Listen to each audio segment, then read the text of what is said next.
Senado, la Cámara de Diputados. Este proceso, según versiones tanto de Jesús... Las autoridades anunciaron que se están probablemente jóvenes Durango, publicando inscripciones.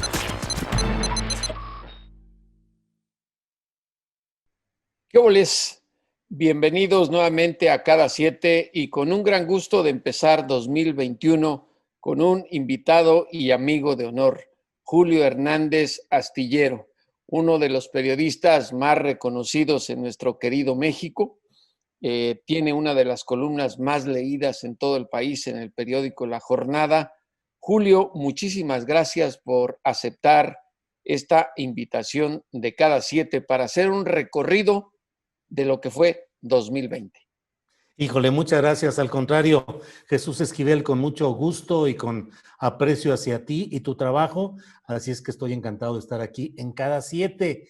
Y bueno, yo creo que lo más interesante de este resumen de lo que fue 2020 es, Jesús, que aquí estamos, que sobrevivimos, nuestros compañeros técnicos, tú y yo, y todos los que nos hacen favor de vernos. Pues la verdad es que fue un año muy difícil, 2020, en muchos terrenos, pero sobre todo, pues la palabra definitoria fue COVID, fue el coronavirus. Sin duda, este virus, esta pandemia que sacudió al mundo entero, sin duda marcó un antes y un después en lo que fue 2020, que también estuvo revolucionado por los eventos políticos, tanto en México como en Estados Unidos, Julio, y creo que ¿quién mejor que alguien como tú para analizarlos en Cada Siete? Sí, fíjate que la verdad es que el mundo que vivimos antes de que detonara todo el asunto del COVID-19, pues era un mundo lleno de expectativas, de planes, de proyectos, y en México en particular, el desarrollo del proceso de esperanza social volcado en 2018 en las urnas, expresado en 2019 y en expectativa en 2020 de consolidarse y ampliarse el proceso conocido como la Cuarta Transformación. La verdad es que todo esto dejó lastimado todo este proceso, como dejó lastimado los procesos económicos y políticos en todo el mundo. Pero en México particularmente esto hubo una inmersión de la vida pública, de la vida política, de la vida económica en el torbellino del COVID-19 que dejó daños y desastres en muchos lados, particularmente me parece en la 4T, no por culpa de la 4T, sino por todo este contexto de lo que estamos hablando, del remolino y torbellino llamado COVID-19. Y Julio, no podemos dejar de hacer esta revisión sin empezar con la relación con Estados Unidos, porque antes de que la pandemia se desatara, pues vivíamos ciertas angustias por lo que estaba haciendo Donald Trump, lo que se venía en las elecciones y lo que ocurrió. Y 2020 inició con un juicio político al presidente de los Estados Unidos, acusado de obstrucción de justicia por el Congreso Federal de su país, en el cual, pues sabemos, fue librado de ser destituido por la mayoría representativa en la Cámara de Senadores de los republicanos. Pero brevemente, Julio, ¿qué te pareció ese arranque de año 2020 con esa noticia internacional? Donald Trump sentado en el banquillo de los acusados en el Capitolio. Pues fue un augurio, fue una premonición, no en el terreno específico de que hubiera prosperado en términos judiciales, pero sí en términos políticos y electorales. A pesar del duro forcejeo que mantuvo Donald Trump en 2020, pretendiendo imponer su voluntad con ese estilo irascible, impositivo, poco sustentado en el oficio de la política, en las tradiciones del ejercicio del poder, sino un hombre intempestivo que fue, pues como decimos en México, chivo en cristalería, y así fue su terminación electoral, en la cual incluso, como bien sabemos, pues hubo también una serie de pretensiones de sostenerse en el poder. Y mira, ya que tocas el tema, Jesús, a mí me parece muy interesante cómo, a pesar de los amagos y de las preocupaciones que en ciertos momentos parecían muy fuertes, de que en Estados Unidos hubiese la aparición de la violencia política de los grupos que querían sostener a como diera lugar a Donald Trump, a pesar de todo, presiones de las élites, necesidades del sistema o lo que queramos interpretar, pero no se desbordó y no llegó, como decimos en México, la sangre al río. Y es que creo, Julio, que en Estados Unidos la misma participación masiva en las elecciones de noviembre demostró la civilidad hasta cierto punto del electorado estadounidense. Estamos hablando de casi 80 millones de electores que votaron por Joe Biden y más de 72 que lo hicieron por Donald Trump. Tengo la experiencia de ya 9 elecciones presidenciales en Estados Unidos como reportero, Julio, y creo que algo he aprendido de decir que en Estados Unidos, una vez que se acaban los comicios, es como el viejo dicho de los imperios: el rey ha muerto, viva el rey, y todo mundo se empieza a olvidar de quien estaba despachando desde la oficina oval de la Casa Blanca, y me parece que eso ocurrió con Donald Trump, más allá de sus berrinches. Pero antes de llegar al detalle de esta elección y de lo que se viene con Biden a partir del 20 de enero de este año, Julio, me parece que habría que revisar aspectos importantes de la relación bilateral. Y me refiero a casos judiciales que no van a pasar desapercibidos en la historia de nuestro país en su relación con Estados Unidos. El caso de Genaro García Luna. Empezamos 2020 con el anuncio de que el exsecretario de Seguridad Pública, acusado de narcotráfico en Estados Unidos y enviado a una prisión en Nueva York, está en proceso de un juicio, quiere o no negociar con Estados Unidos para convertirse en testigo protegido, y todos esperamos con ansia un juicio porque pueden salir nombres, brotar como si fueran hongos en un llano por la mañana, Julio, en pleno verano. Y también el caso del exsecretario de la Defensa Nacional, el general Salvador Cienfuegos Cepeda. Así es. Entre los datos centrales de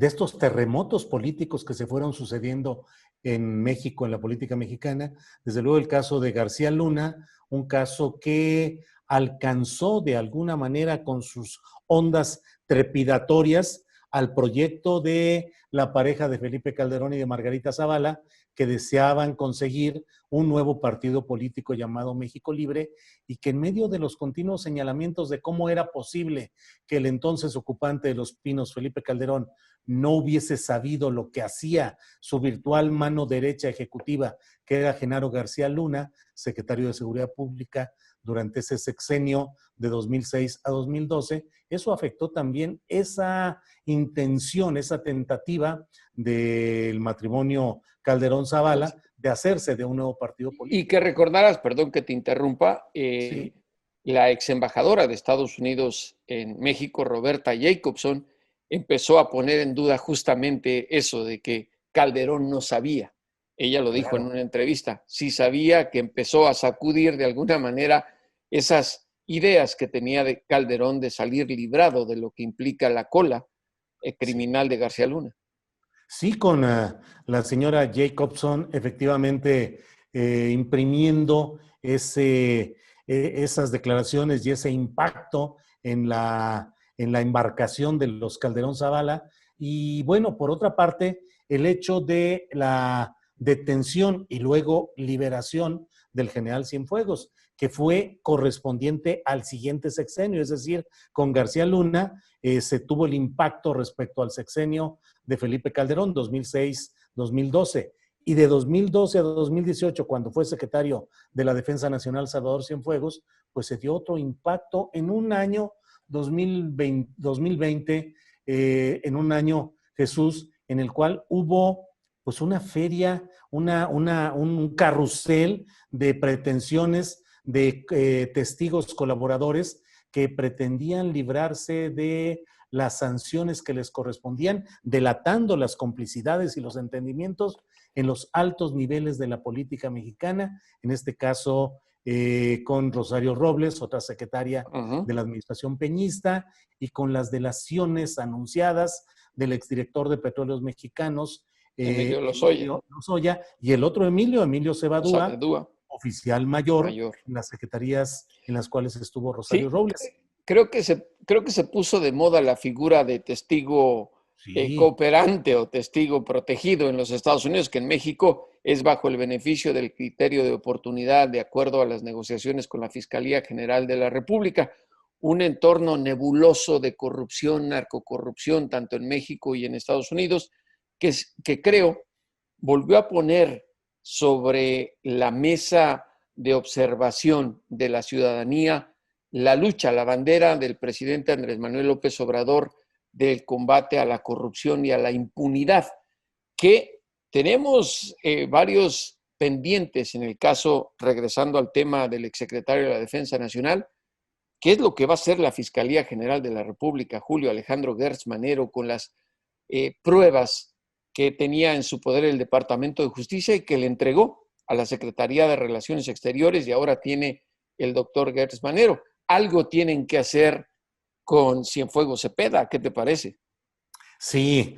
Mira, tú que eres aficionado al fútbol americano, vi hace unos días una caricatura en la que venía el balón, el ovoide venía flameante, y decía General Cienfuegos de regreso, y estaba Marcelo Ebrard queriéndolo agarrar, y atrás Gertz Manero con manopla de béisbol, chiquito, a un lado, queriendo agarrar un pase, pues que obviamente no iba a poder hacerlo con su armazón o con su instrumento deportivo. Entonces, la verdad es que Gertz Manero, la Fiscalía General de la República, ha resultado, pues diría yo que es la instancia damnificada de todo este proceso, porque el presidente López Obrador instaló su discurso, la defensa de la soberanía, el respeto a México. El canciller Marcelo Ebrard hizo también lo propio, hizo un discurso muy, muy elaborado y muy en defensa de los intereses mexicanos, y el que se quedó con la terrible,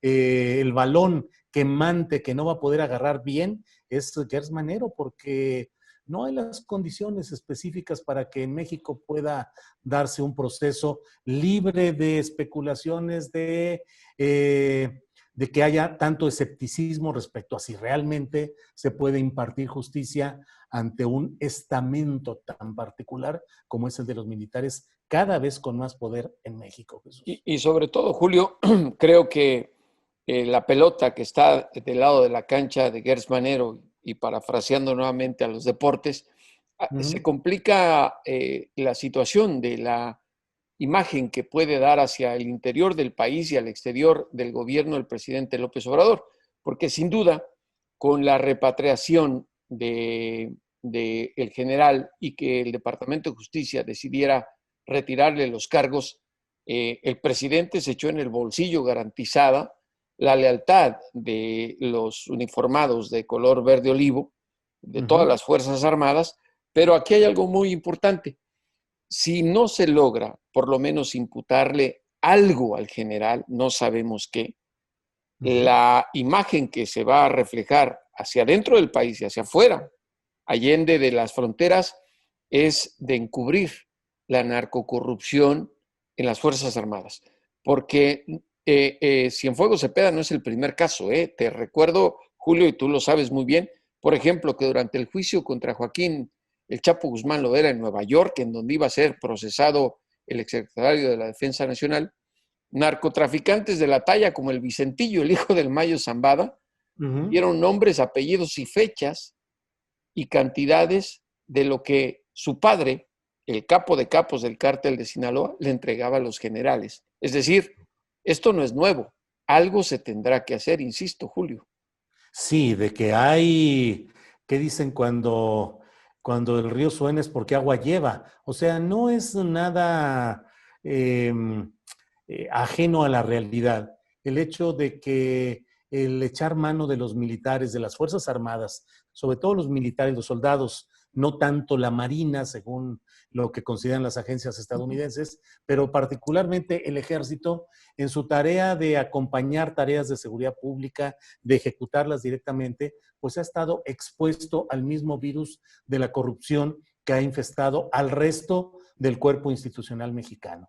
Es decir, el Ejército y las Fuerzas Armadas también han tenido ese mismo involucramiento en temas de corrupción, de protección de cárteles, de cargamentos, de todo este tipo de temas. Entonces, lo que sucede es que si no hay el castigo proporcional a lo que se está acusando al general Cienfuegos, y si la opinión pública en México cree que no fue suficiente, que hubo encubrimiento y que hay un manto de impunidad, eso va a resultar muy dañino para el proceso de la Cuarta Transformación como tal, por un lado, y por otra parte, para la credibilidad personal del presidente López Obrador, y por otro lado, al empoderamiento mayor de esas mismas fuerzas militares que habrán comprobado que son capaces de apretarle al propio presidente de la República y conseguir que haya impunidad para alguien de esa élite militar.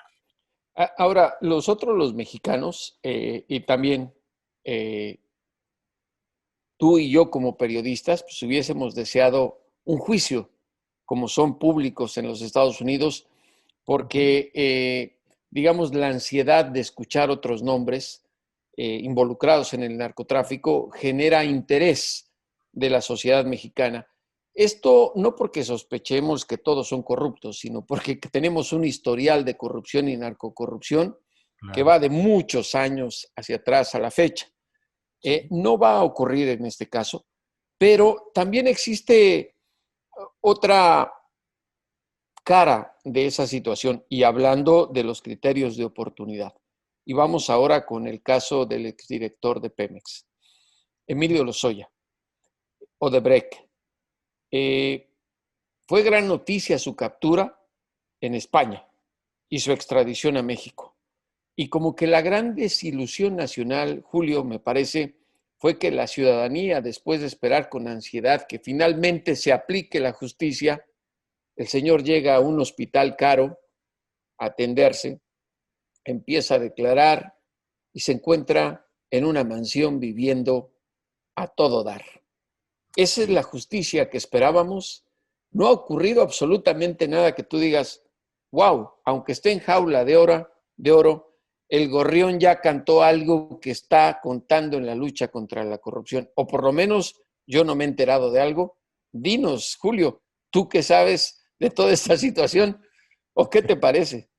No, pues es que esas son las estampas que dicen más que 1000 discursos, más que 1000 argumentaciones. Cuando una sociedad como la mexicana ve regresar a un hombre caracterizado como emblema de la corrupción, como lo ha sido Emilio Lozoya, y espera que llegue a México para verlo tras las rejas, declarando, sometido al sistema judicial tan terrible que se vive en México, y por el contrario, lo que ves es un trato de excepción, un llegar a una suite médica de lujo en un hospital privilegiado, y entonces luego se ha diluido ese proceso, se ha diluido según eso en espera de ir perfeccionando las diligencias, las investigaciones, pero en los hechos el señor Lozoya pues ha recibido ese trato de privilegio. Otra estampa que no puede ser ignorada por la sociedad mexicana en lo general, pues es el hecho de que el otro que llegó sin pisar cárcel y sin tener ningún problema fue el general Cienfuegos, Sí. que en menos de 12 horas estuvo en una cárcel de Estados Unidos, estuvo en un juzgado de Nueva York, estuvo en un avión fletado por el gobierno de Estados Unidos, custodiado por alguaciles, y llegó a México para despachar en 32 minutos las preguntas de la Fiscalía General de la República, dejar su número telefónico, dejar su dirección y decir, si necesitan algo, ahí me avisan y yo con gusto concurriré. Ese no es el trato que reciben la inmensa mayoría de los mexicanos, que por el contrario, por una mirada equivocada, por un hombre equivocado, pueden ser víctimas de torturas, de golpizas, de asesinatos, como ha sucedido en muchos casos. O pasar muchos años de su vida en prisión sin sentencia, como es el caso de Israel Vallarta, muy conocidísimo por todo lo que montó Genaro García Luna, aprovechándose de que tenían en su mano a la cadena de televisión Televisa y a ciertos colegas que se prestaban y se siguen prestando también para los servicios de algunos políticos y funcionarios. Y Julio, hay otra cosa muy interesante. Sienta un precedente raro el caso de Lozoya, lo veo así por no decir otra palabra, al cual una mujer que también ha estado involucrada en casos de corrupción, Rosario Robles, al verse sin alternativas, dice, ¿por qué nada más él si yo también puedo? Sí. Y voy a traicionar cuando dije que no iba a traicionar a quienes me llevaron al poder, y ahora sí, es mi hora de cantar. Y voy a traicionar, pero quiero también un trato privilegiado. Y ahí me parece, Julio, que nuevamente regresamos al tema del gran problema que tiene Gertz Manero de resolver las cosas conforme a las leyes y a que se aplique con el mismo rasero la justicia a todos los mexicanos. Sí, con un agregado, me parece, Jesús, de que los criterios de oportunidad buscan escalar el grado de responsabilidad para llegar a piezas mayores del engranaje de corrupción. Por encima de Rosario Robles, solo estaba el entonces ocupante de Los Pinos, Enrique Peña Nieto. Mientras no haya acciones judiciales contra Enrique Peña Nieto, mientras los exocupantes de Los Pinos solo sean víctimas de maltratos oratorios, retóricos, en la conferencia mañanera, en señalamientos públicos, pero solo eso, pues no se cumple el círculo virtuoso de justicia al que se aspira a llegar mediante estos testigos colaboradores, porque lo que se busca es que el nivel menor de estos declarantes sirva para dar testimonio y dar pruebas que permitan capturar a otros de mayor nivel y eso permita purificar o regenerar la vida nacional. Mientras no haya exocupantes de Los Pinos, Felipe Calderón en particular, Enrique Peña Nieto en la cárcel, pues todo lo demás queda en retórica y aún peor, ojalá y no sea así en este 2021, Jesús, en fuegos de artificio electoral, con claro, la vista puesta en las elecciones intermedias, las elecciones de 15 gobernadores, y en un descuido todo esto camina solamente para generar esa tensión y esa esperanza, y llegado el momento electoral mexicano, las cosas puedan cambiar de rumbo. Porque hasta el momento pareciera que el villano perfecto en el caso de la estafa maestra es el eterno aprendiz de canciller, Luis Videgaray, sí, y no Enrique Peña Nieto, que era el verdadero jefe de ese sexenio tan corrupto. Pero aquí también hay una contradicción, por lo menos en el discurso, mi querido Julio, así yo lo veo, que es la posición del presidente Andrés Manuel López Obrador de decir que él en lo personal no está de acuerdo en que se procese judicialmente a los expresidentes. Por ello, habló incluso de la consulta y todo lo que ocurrió en 2020 en torno a esto.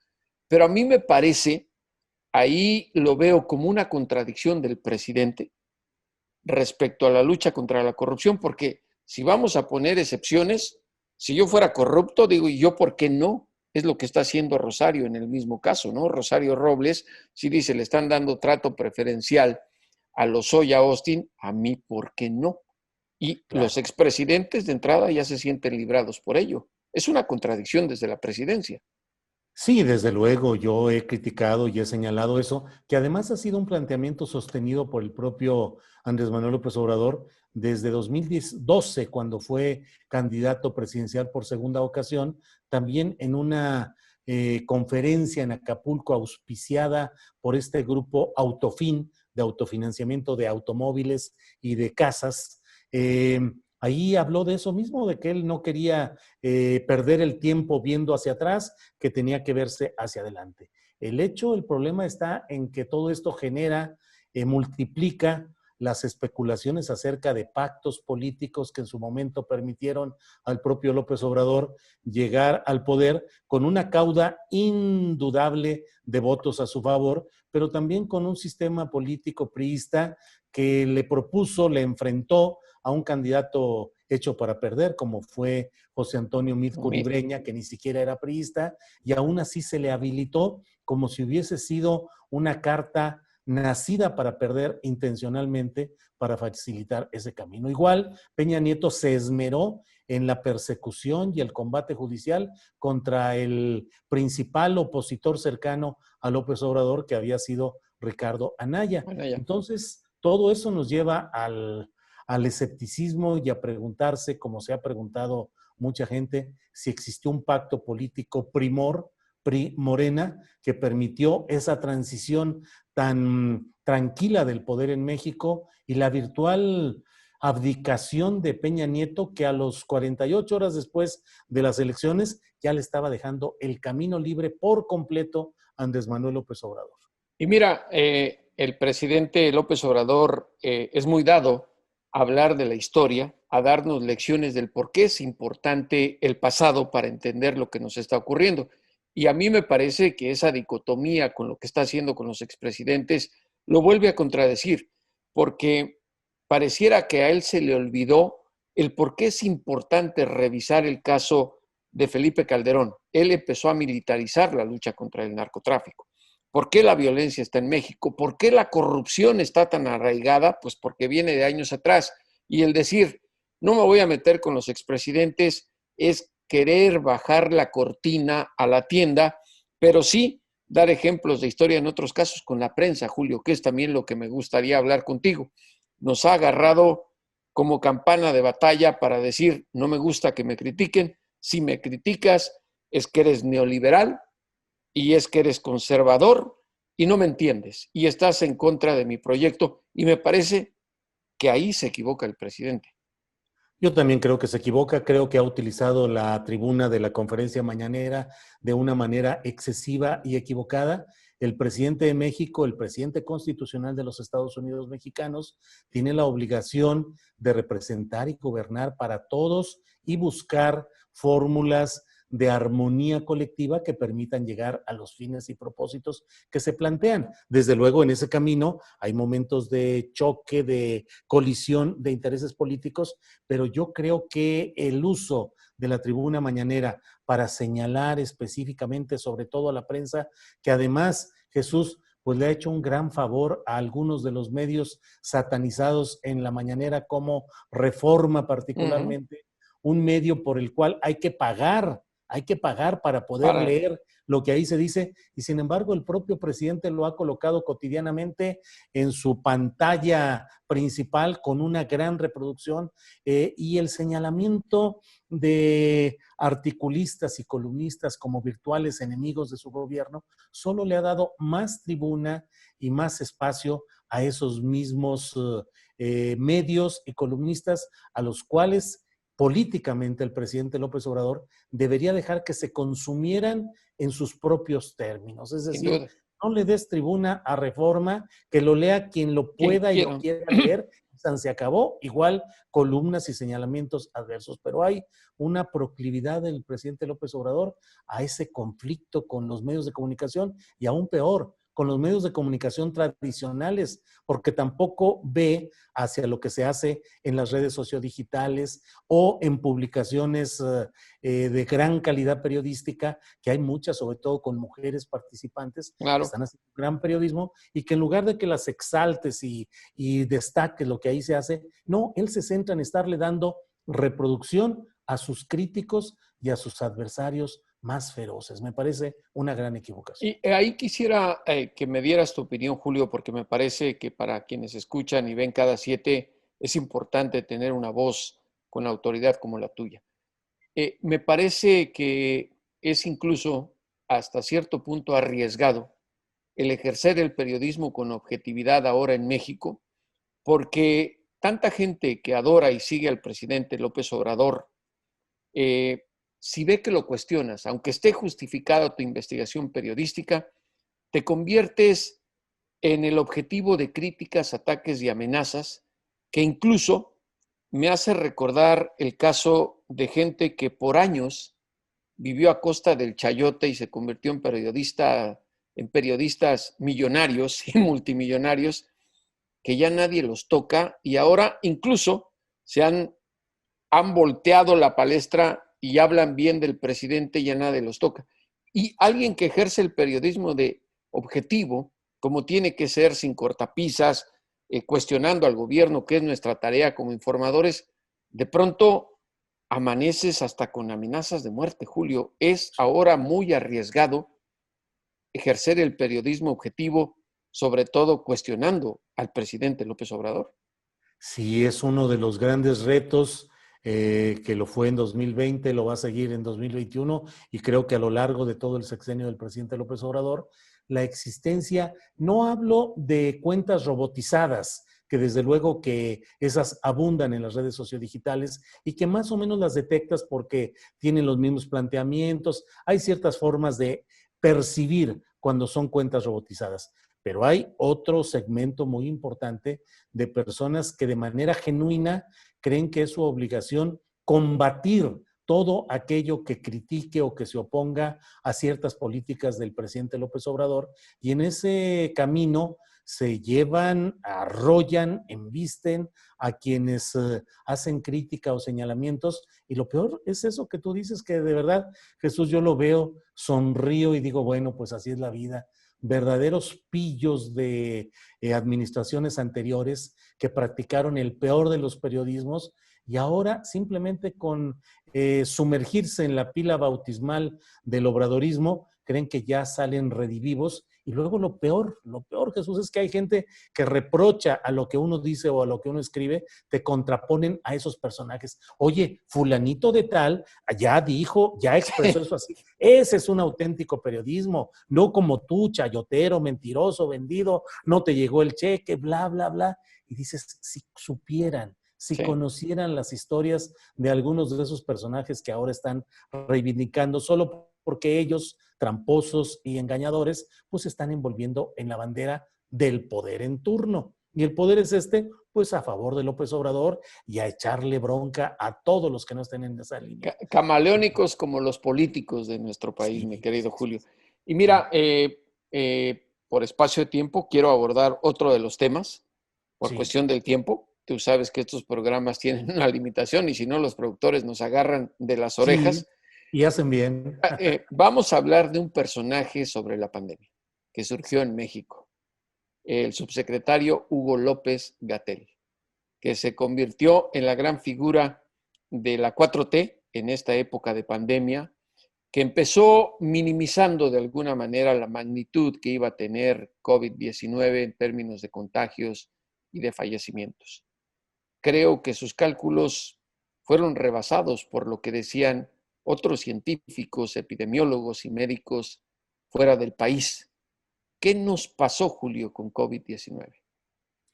¿Qué nos pasó? Nos pasó que no hubo como en todo el mundo, no hubo el oportuno entendimiento de la dimensión del problema que se venía, pero en México la gran discusión está acerca de si conforme fue avanzando este proceso, el gobierno federal mexicano y particularmente su vocero, el subsecretario Hugo López-Gatell, fueron entendiendo la dimensión y fueron acogiéndose a los criterios científicos más adecuados para ir previendo y previniendo en la medida de lo posible lo que se venía. Pero hay un antecedente que tampoco podemos dejar de lado, Jesús, que es el hecho de que el sistema de salud pública de México fue saqueado históricamente. Las direcciones del Seguro Social, del ISSSTE, de la Secretaría de Salud, eran convertidas en cuevas, en arcones abiertos para que llegaran políticos que no lograban en cierto momento tener un cargo de relevancia y los mandaban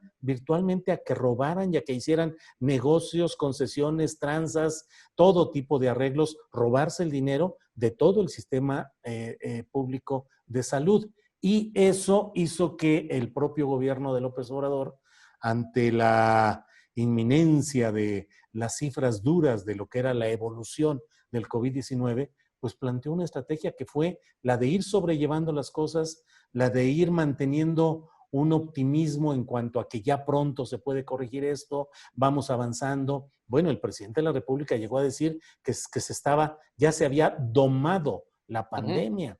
Pues obviamente que no fue así. Yo creo que en general todo el planteamiento del equipo sanitario del gobierno federal pues tuvo que remar en las aguas difíciles de esta corrupción, de esta incapacidad para tener oportunamente recursos económicos, no solo en eso, sino en otras áreas de salud, Jesús, en la que hubo cancelación de medicamentos, tardanza en la entrega de ellos, suspensión de procesos curativos, y bueno, pues es parte del horror que se ha vivido durante décadas en lo institucional en México y ahora potenciado por el COVID-19 en esta parte de la administración de López Se Obrador. cerró 2020 con un aumento de contagios y de fallecimientos.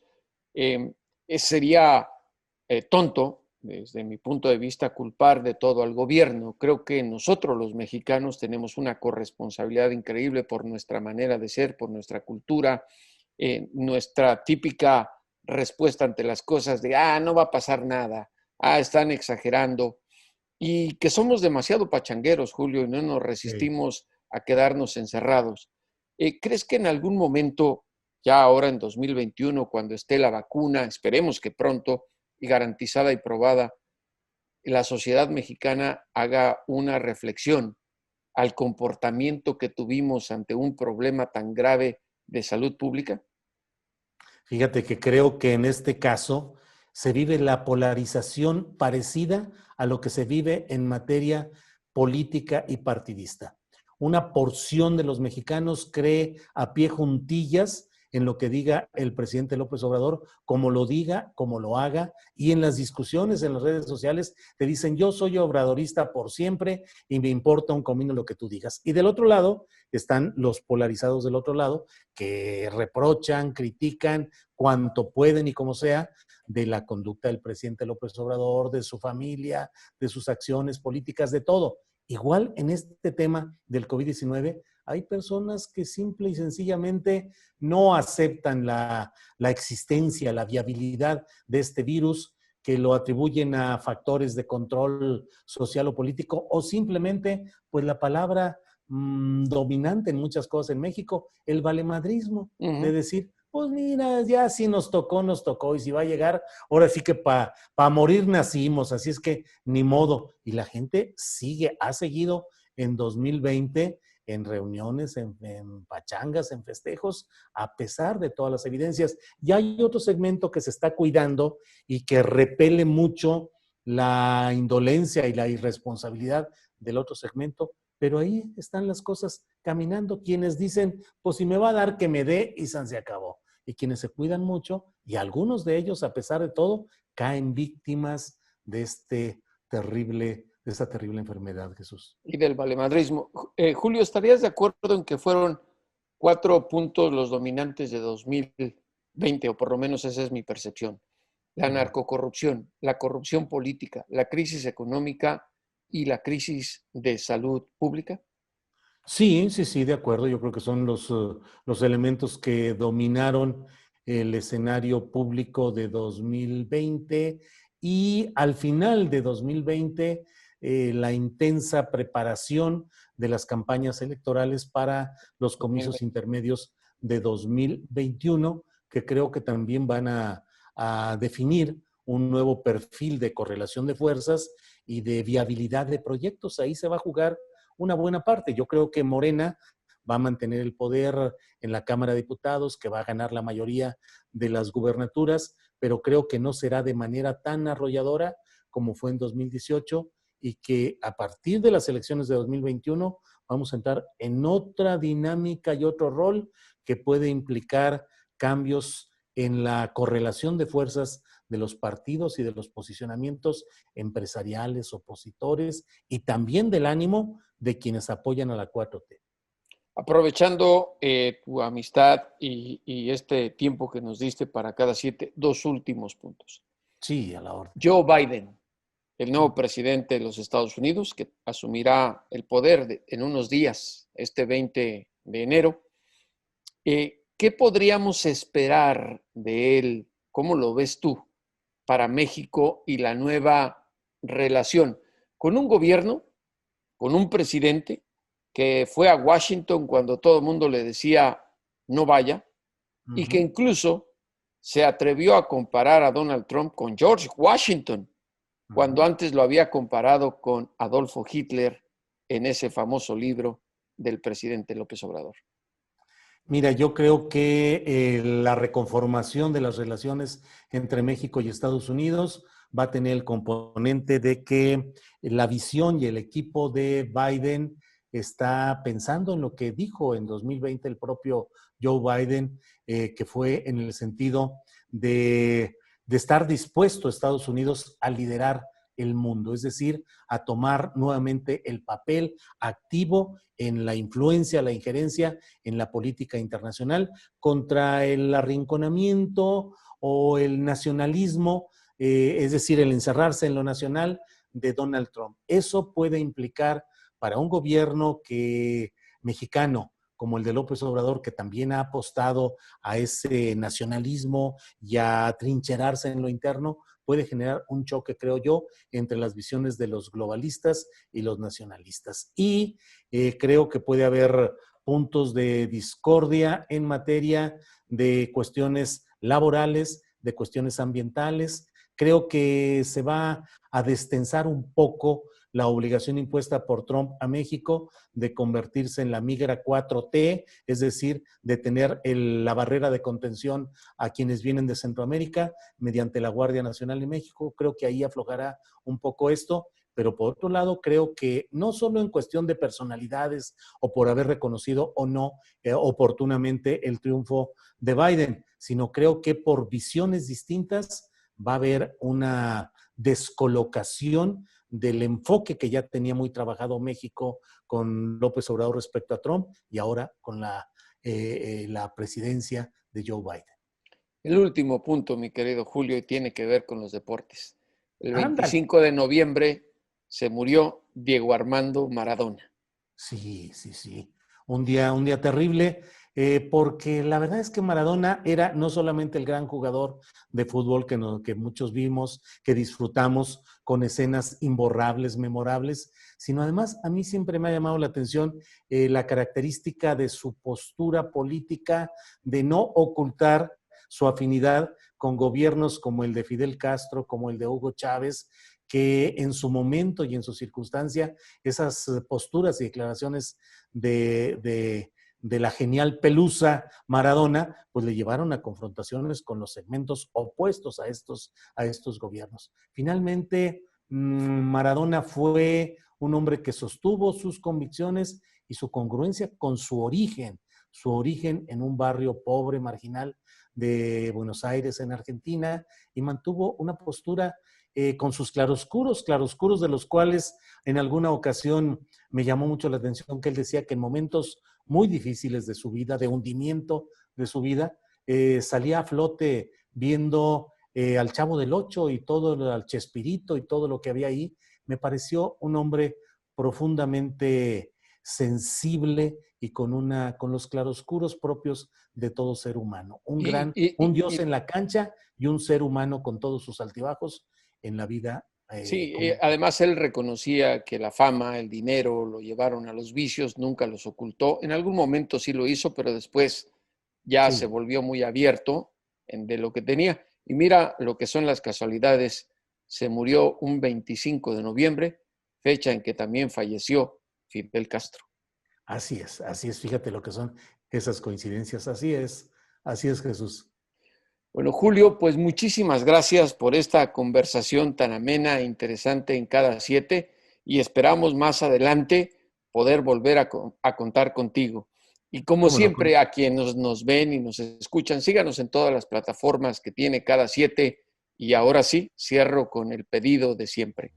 A los criminales y a los políticos, devuélvanos al México que nos arrebataron. Gracias. Gracias, Jesús. Hasta luego. Hola, te habla Luis Chaparro, director de Cada Siete. Quiero agradecerte por escuchar cada episodio que hemos producido hasta hoy. Y si te está gustando lo que hacemos, quiero pedirte un favor.